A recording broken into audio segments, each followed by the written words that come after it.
yeah, every girl that lives here knows Miss Mona's no rule. When are you going to settle down? You're wearing me to death, running around with a different girl every night, ain't getting to bed at all hours. You think I've been dressing up and going out all the time because I got a boyfriend? Ooh, that's the most idiotic thing I ever heard. I don't want any money. I don't want anything, Mrs. Curtis. I just want to marry the father of my baby. To think I would ever hear those words in my house. Clifton, if your father were alive, this would kill him. I know getting out in that world ain't easy, even Uncle Henry and me. But we'll always be here for you, Dorothy. There's a line in the play. She says, they don't care anything about me. All they want is my voice. Well, she's accepted that. She was the heart and soul of That's My Mama, the wisecracking, tell-it-like-it-is mother who kept Clifton Curtis in line and had America laughing every Thursday night. So I just pick on you. You just think I'm an awful mama, don't you? Oh, no, I don't. Well, don't say you don't when you do. But what if I told you that Theresa Merritt almost never got to play Mama Eloise at all?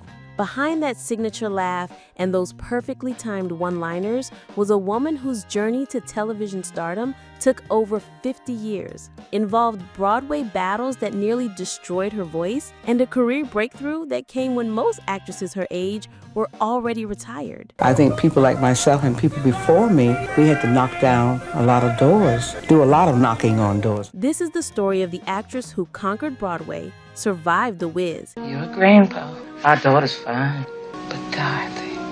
and became television royalty, only to have it all threatened by the very industry that made her famous. Picture this. You're 52 years old.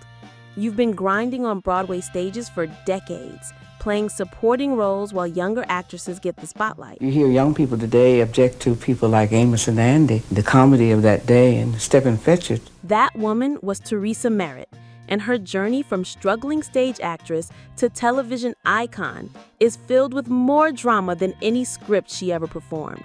But here's what the cameras never showed: the sacrifices that nearly cost her everything, the Broadway betrayals that left her questioning her career, and the personal struggles that made every success feel like a miracle. Now I'm going home by car because I had an accident since I've been doing the show. Right after Thanksgiving, I fell down my cellar stair. Born September 24th, 1922 in Newport News, Virginia, Theresa Merritt wasn't supposed to become an actress. In the Jim Crow South, Black women had very specific paths laid out for them: teacher, nurse, domestic worker. Entertainer wasn't on the approved list.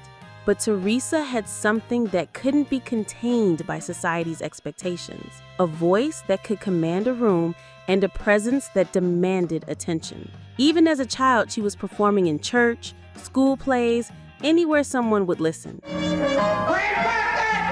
In the 1940s, a Black woman wanting to make it on Broadway was like trying to climb Mount Everest in high heels. The industry wasn't just unwelcoming, it was actively hostile. Theresa made her stage debut in Carmen Jones, but making your debut and making your mark are two very different things. For decades, literally decades, Theresa Merritt was what industry insiders call a working actress. Her Broadway credits included Division Street in 1980, Don't Play Us Cheap, 1972, The Crucible, also in 1972, Trumpets of the Lord, 1969, Tambourines to Glory in 1963.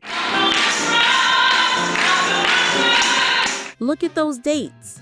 By the time most people are thinking about retirement, Theresa was still grinding, still auditioning, still taking whatever roles she could get. Critics started noticing. Other actors started talking. Directors began specifically requesting her for roles. But Broadway success and mainstream recognition are two different beasts entirely. Why can't we stay in the mainstream with the other musicals and the other dramas that are on Broadway? The Wiz opens on Broadway and changes everything. Theresa replaced Mabel King as Evelyn, the Wicked Witch of the West, in this groundbreaking all-Black version of The Wizard of Oz. Finally, at 53 years old, Theresa Merritt was getting the spotlight she deserved. Oh, you're Dorothy. You married my sister! This was her moment, the role that would define her career and set her up for Broadway stardom. But then something happened that nobody saw coming. She left The Wiz, citing the role's harmful effect on her voice. This wasn't just a career decision, it was a survival decision. But in an industry that rarely gives second chances, especially to Black actresses over 50, walking away from The Wiz felt like career suicide. Little did she know, television was about to call. She then starred in the television sitcom That's My Mama. Oh, Tracy, I certainly appreciate your coming over to take care of me, but you shouldn't go to all that trouble. Things aren't that bad. Kristen's helping me out. But here's what most people don't know. Theresa walked into that audition knowing she was the underdog. Too old by Hollywood standards, too theatrical for television, too real for a medium that preferred pretty over authentic. But when she opened her mouth and became Mama Eloise Curtis, everything changed. The program revolved around the character Clifton Curtis, played by Clifton Davis, a man in his mid-20s who worked as a barber at Oscar's Barbershop, the family barbershop that he had inherited from his late father. While Clifton enjoyed being a bachelor, his loving but tart-tongued and opinionated mother, Eloise Curtis, played by Theresa Merritt, wanted him to settle down and find a nice wife. When are you going to settle down? You're wearing me to death, running around with a different girl every night and getting to bed at all hours. But Theresa's Mama Eloise wasn't just any television mother. She was a fully realized woman. Funny, fierce, loving, and occasionally infuriating. I've been around long enough to know that shoe shine boys don't wear tailor-made suits, and manicurists don't bite their nails. Yeah, but what tipped you off? Thursday nights became appointment television. Families gathered around their TV sets to watch Mama Eloise keep her son. Thursday nights became appointment television. Families gathered around their TV sets to watch Mama Eloise keep her son in line. Theresa Merritt, at 52, had finally become a star. But television stardom came with its own set of challenges. Success on That's My Mama should have opened every door in Hollywood. Instead, it created a new prison. Suddenly, Theresa Merritt wasn't an actress anymore. She was Mama Eloise. Casting directors couldn't see past the character. Directors couldn't imagine her in dramatic roles. The industry had put her in a box labeled TV throughout mom, the world. and they had no intention of letting her out. Mamas, Didn't the kind of accept mamas that limitations, supposed while the to be television acceptable industry was throughout the trying to world. keep her The way in the mamas are supposed to TV be. mom. But Theresa Merritt didn't accept limitations. While the television industry was trying to keep her in the TV mom box, she was quietly planning her return to the stage, and this time she was aiming for the biggest prize Broadway had to offer. What happened next would prove that Theresa Merritt was never just a television actress. She was a force of nature who happened to appear on television. This wasn't just any role. Ma Rainey was August Wilson's powerhouse character, a legendary blues singer who refused to be controlled by white record executives, who demanded respect in an industry built on exploitation. It was a role that required every skill Theresa had developed over decades of professional acting. She portrayed the legendary blues singer Ma Rainey in August Wilson's award-winning Ma Rainey's Black Bottom. But portrayed doesn't capture what Theresa accomplished.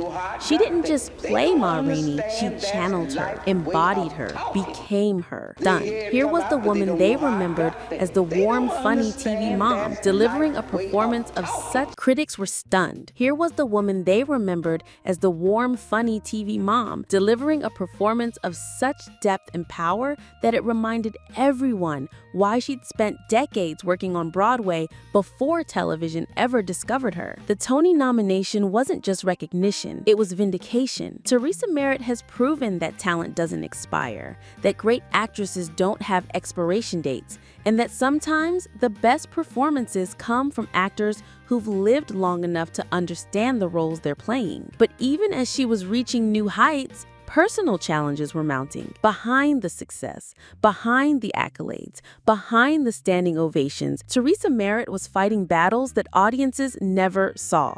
Merritt was married to Benjamin Hines. They had 4 children. Balancing a demanding career with motherhood is challenging for any woman, But for a black actress in the mid-20th century, it was nearly impossible. Think about the logistics. Broadway shows run 8 times a week. Television filming schedules are unpredictable. Movie shoots take you away from home for months. And through it all, you're raising 4 children, He's a part maintaining of a what I marriage, did. and trying I to think stay that's grounded important in an too. industry I try very that hard not rewards to ego school you. over family. Managed He's a it part all, of what but I the did. cost I think was that's important enormous. too. While I other try very actresses hard could not to focus solely school on you. their career, Theresa managed it all, but the cost was enormous. While other actresses could focus solely on their careers, Theresa was juggling multiple full-time jobs: actress, mother, wife, and often the family's primary breadwinner. And then, in her later years, she faced the battle that would ultimately end her story.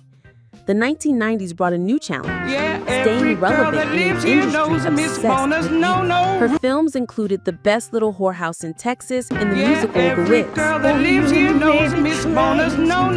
and All That Jazz, and she played Aunt Em in the musical The Wiz. They were strategic choices that showcased different aspects of her talent. These weren't just random movie roles. They were strategic choices that showcased different aspects of her talent. She's known for her role in That's My Mama, 1974 to 1975. That Billy Madison role at 73 years old. And Billy Madison, 1995. That Billy Madison role at 73 years old, bringing her A game to every performance, no matter how small the part. Working Broadway, Theresa was still working, still bringing her A game to every performance, no matter how small the part. Working Broadway at nearly 70 years old, still challenging herself with new material, still growing as an actress. But by the mid-1990s, Theresa was fighting a different kind of battle, one that all her talent and determination couldn't win. Merritt died of skin cancer on June 12, 1998 in the Bronx. She was 75 years old. But here's what's remarkable about Theresa Merritt's final years. She never stopped working. Even as she battled illness, even as her body began to fail her, she continued taking roles, actresses like continued proving that great actresses don't retire. They just get better at choosing their moments. Modern actresses like Viola Davis, Regina King, and Angela Bassett are following a path that Theresa Merritt helped carve. Every black actress over 40 who gets a leading role, every television mom who's allowed to be complex and multidimensional, every Tony nomination that goes to a performer society deemed too old, they all owe something to Theresa Merritt. That's the story of Theresa Merritt's entire career. She's spent 5 decades proving that great acting doesn't have an expiration date. And in a world obsessed with the next young thing, that might be the most revolutionary thing of all.